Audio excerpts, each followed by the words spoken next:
The first time I noticed him, he was standing under the rain, sleeves rolled up, mud streaked across his arms like war paint. And for reasons I still don't understand, my heart started racing faster than the storm itself. If stories like this make you question how love can twist, fracture and bloom again in all the wrong places, subscribe. Because every truth, no matter how shameful, deserves to be heard before it disappears into silence.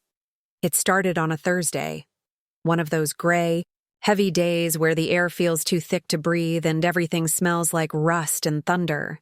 The storm had been building all morning, crawling across the horizon like a dark animal waiting to pounce. I remember standing at the kitchen window, watching the wind bend the trees, when he appeared at the gate.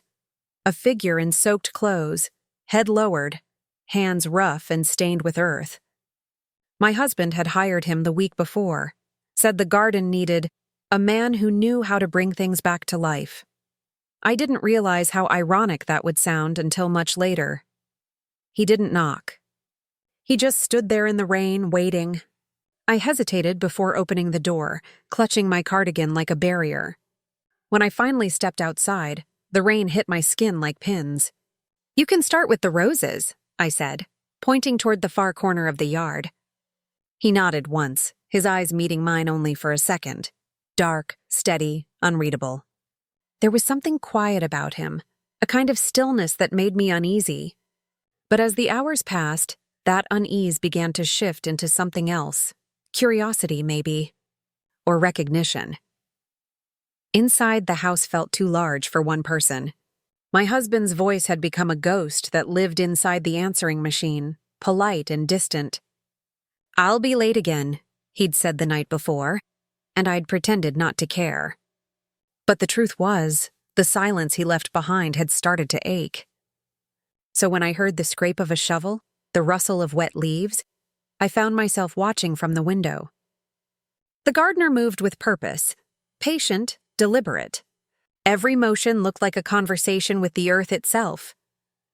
By noon, the rain softened to a mist.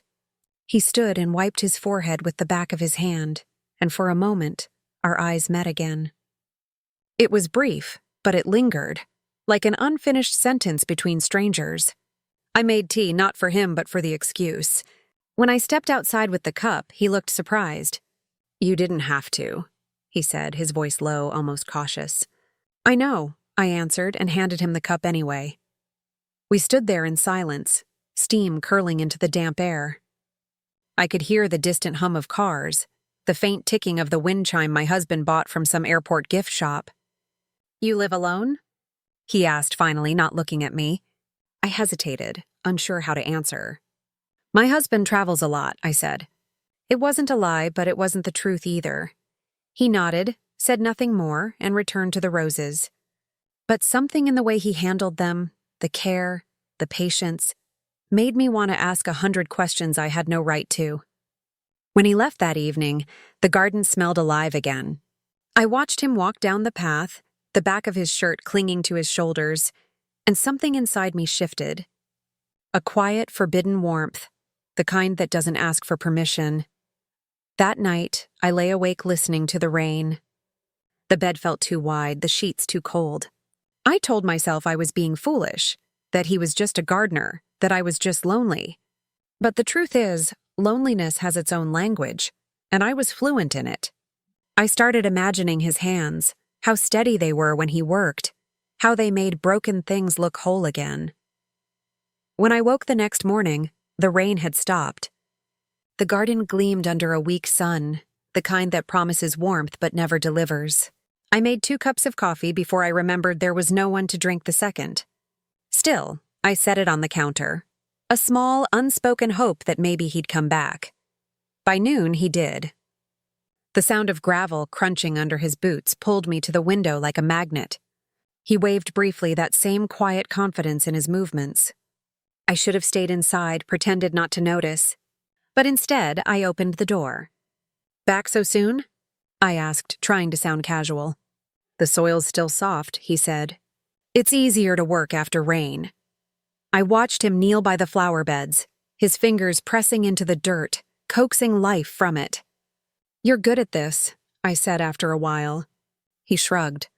Plants don't lie, he murmured. They show you exactly what they need. The words stayed with me longer than they should have. When he left again, I stood alone in the doorway, watching the shadows lengthen across the lawn. The air smelled like wet grass and something else, something that felt like the beginning of danger. I told myself it was nothing, just gratitude, just a passing thought. But deep down, I already knew. The storm hadn't ended. It had just moved inside me. By the third week, his presence had become a rhythm in my days. Quiet, familiar, dangerously comforting. I would hear the creak of the gate around 9 each morning, the faint drag of his boots on the gravel, and something inside me would stir like a hidden pulse. I began to wait for it without meaning to. It wasn't about him, I told myself. It was about the company, the sound of another human being moving through the emptiness that had settled in my house like dust. My husband's calls grew shorter, colder. He had mastered the art of being present without actually being there. "You sound tired," he'd say, and I'd reply with something practiced. A soft laugh, a lie wrapped in politeness. I never told him that I'd stopped cooking for 2, that I couldn't remember the last time I'd worn the perfume he once loved. The distance between us wasn't measured in miles anymore. It was in the silence between our words. The gardener, his name was Elias, didn't talk much, but when he did, it was never meaningless. He told me about the soil, about how roots fight each other underground for space to breathe. Even in nature, he said one afternoon, things that grow too close end up choking each other. I asked if he was talking about plants or people. He looked at me then, really looked, and smiled faintly. "Does it matter?" he said. That smile stayed with me long after he left. I'd catch myself thinking about it while folding laundry, or when the kettle started to whistle, or when the light in the hallway hit the walls just right. The house began to feel smaller, like it was watching me, waiting for me to make a mistake. One evening, I walked out to the garden with 2 glasses of wine. He was packing up his tools, the sky behind him bruised with sunset. "Stay for a drink," I said, my voice too calm to be casual. He hesitated, wiped his hands on his shirt, then nodded. We sat on the porch steps, watching the last light fade. The wine tasted sweeter than usual, or maybe I just wanted it to. "Your husband," he said after a while. "He's away a lot." I nodded. "Work," I said. "Always work." He tilted his head slightly, as if trying to understand something that didn't quite make sense. "And you?" he asked. "What do you do while he's gone?" I laughed softly, though it didn't sound like laughter at all. "I wait," I said. It was the truth, but it also wasn't. I waited, yes, but not for my husband anymore. I waited for the sound of boots on gravel, for the shadow that appeared outside the kitchen window, for the silence that didn't feel lonely when he was near. The next morning, he brought me a single rose. It wasn't perfect. A petal was torn, the stem uneven. But he handed it to me like it was something sacred. "It fell when I was pruning," he said. "Seemed wrong to throw it away." My fingers brushed his as I took it, and in that single touch, everything changed. That night, I couldn't sleep. I kept replaying it. The warmth of his skin, the quiet way he looked at me as if he knew every secret I'd tried to bury. The house was silent except for the ticking of the clock, each second louder than the last. I wondered if guilt always came before the fall, or if sometimes it only arrived after. Days passed. Lines blurred. I told myself it was harmless, that what I felt was just a symptom of loneliness, not betrayal. But lies, like roots, grow quietly.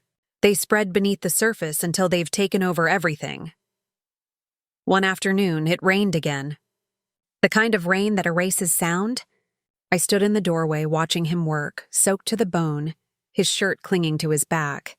I should have gone inside. I should have closed the door. Instead, I walked toward him.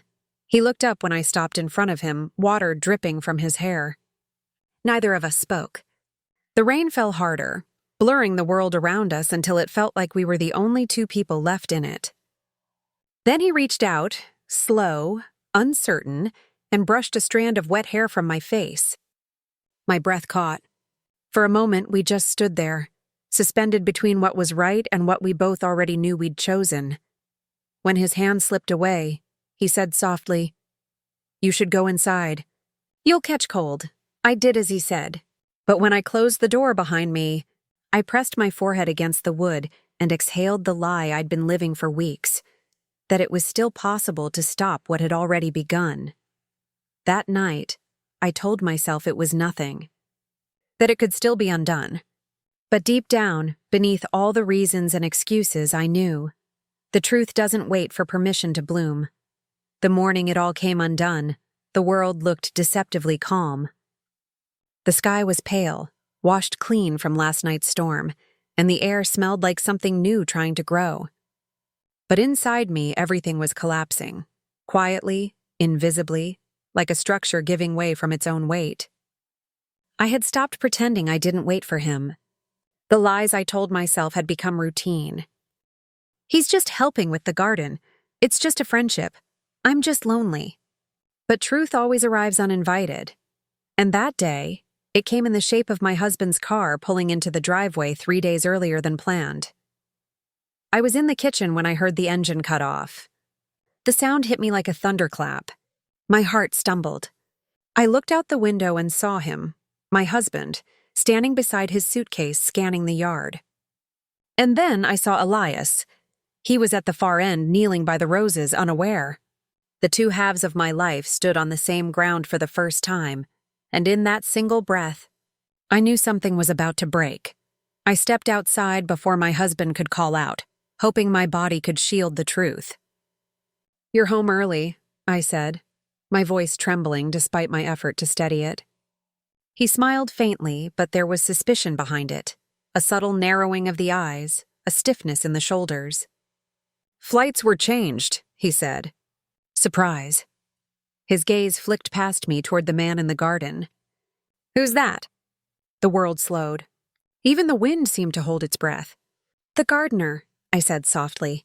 "You hired him, remember?" He nodded once, but I could see the tension forming like cracks beneath ice.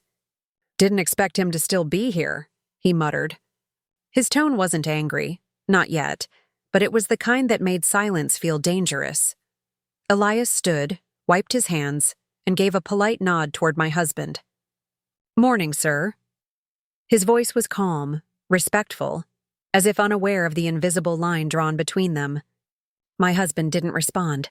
He just stared, at him, at me, at the space between us that seemed to say everything neither of us dared to. Dinner that night was unbearable. He talked about his trip, the meetings, the noise of airports, every word soaked in the false calm of someone gathering evidence in his head. I laughed when I was supposed to, but my throat felt tight, my hands cold. Elias's name wasn't spoken, but he lingered in the air like perfume that refused to fade. By morning, the silence had turned sharp. My husband left early, or so I thought. I stepped out to the garden, desperate for air, only to see him standing by the rose beds, watching Elias work. Their voices carried low across the yard, too far to hear. But the tone was unmistakable, clipped, tense, edged with something primal. I froze at the doorway, afraid to move, afraid to intervene. When I finally approached, Elias turned to me. His eyes, usually steady, were clouded with something I hadn't seen before. Pain, maybe regret. "I think I should go," he said quietly. My husband didn't look at me. He just stared at the ground, jaw clenched, veins tight beneath his skin. "Good idea," he muttered. Elias picked up his tools, but before leaving, his gaze found mine one last time. It wasn't longing or anger. It was something softer, a goodbye that didn't need words. When the gate shut behind him, the sound echoed through my chest like a door closing on the last bit of light. Inside, my husband finally spoke. "How long?" he asked. Just that. 2 words, small but heavy enough to crush the air from my lungs. I didn't answer. Maybe because there was no answer that would make sense. Maybe because I didn't know where the beginning truly was. The first look, the first lie, or the first moment I felt alive again. He laughed then, a hollow, broken sound. "I thought I knew you," he said. "I thought this house meant something." Tears came, slow and soundless. "It did," I whispered. "It still does." But he shook his head, eyes glistening with the kind of hurt that words can't touch. "No," he said. "Not anymore." That night, he slept in the guest room. I lay awake, listening to the rain start again, soft, relentless, familiar. Every drop felt like confession, like penance. I imagined Elias somewhere out there, soaked, alone, the scent of roses still on his hands. I wondered if he regretted it, if he was thinking of me, or if he was trying to forget. By dawn, I realized that secrets don't explode. They erode. Slowly. Silently. Until one day, you wake up and realize the person you've become is a stranger standing in the wreckage of your own choices. The sky broke that morning, not with thunder, but with light. Harsh, unforgiving light. And as it poured through the curtains, I knew something had ended, though neither of us had the strength to name it. The house never felt the same after that morning. It wasn't just what was said. It was what lingered in the air after, the way silence became heavier than words. My husband stopped speaking to me in full sentences. We moved around each other like strangers sharing a crime we couldn't undo. Meals went uneaten. Doors stayed half closed. Even the walls seemed to listen. I'd catch him watching me sometimes, not with anger, but with a hollow kind of disbelief. As if he was trying to find the woman he'd once trusted, buried beneath the one sitting across from him. Days blurred. Weeks, maybe. I stopped counting. The garden outside kept growing, untended and wild.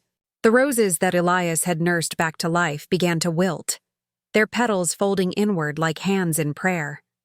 I couldn't bring myself to cut them. It felt like betrayal layered upon betrayal, to erase even that last trace of him.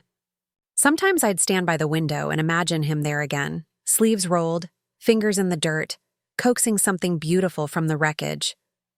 I didn't see him again for months. Not until late autumn, when the air had turned brittle and the leaves curled like burned paper. I was walking home from the market when I saw him across the street, his hair longer, face rougher, eyes the same quiet shade of dark. For a moment, neither of us moved.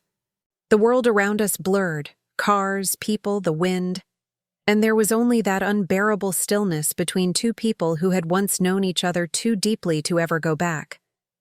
He gave a small nod, almost imperceptible. I wanted to speak, to say something simple like, "I'm sorry," or "I remember." But all I managed was a faint smile before the light changed and he was gone. When I came home, my husband was in the garden. It startled me. I hadn't seen him out there since everything fell apart. He was cutting back the dead stems, methodical, focused. I stood at the doorway watching him. "I didn't think you still cared about the garden," I said softly. He didn't look up. "I didn't," he replied, but leaving it to die felt worse. It was such a simple thing to say, but it cracked something open inside me. Maybe that's all forgiveness is, not forgetting, not even understanding, but choosing not to let the rot spread any further. Winter came. The nights grew longer. The house remained quiet, but the silence felt different, less like punishment, more like recovery. He started talking again, slowly, about ordinary things, bills, errands, weather. We didn't talk about him, about Elias, about the part of me that had unraveled and rebuilt itself around another man's hands. But in small ways, we began to breathe again. Still, every so often, I'd wake before dawn and stand by the window, watching the first hint of light touch the garden. There, in the half-dark, the soil would glisten faintly, alive beneath the frost. I'd remember his words, "Plants don't lie. They show you what they need." I wondered if that was true for people too. If the lies I'd told were less about deceit and more about survival. Spring arrived quietly, without ceremony. New shoots began to rise through the dirt, defiant, tender. I trimmed the roses myself this time. My hands weren't steady, but they learned.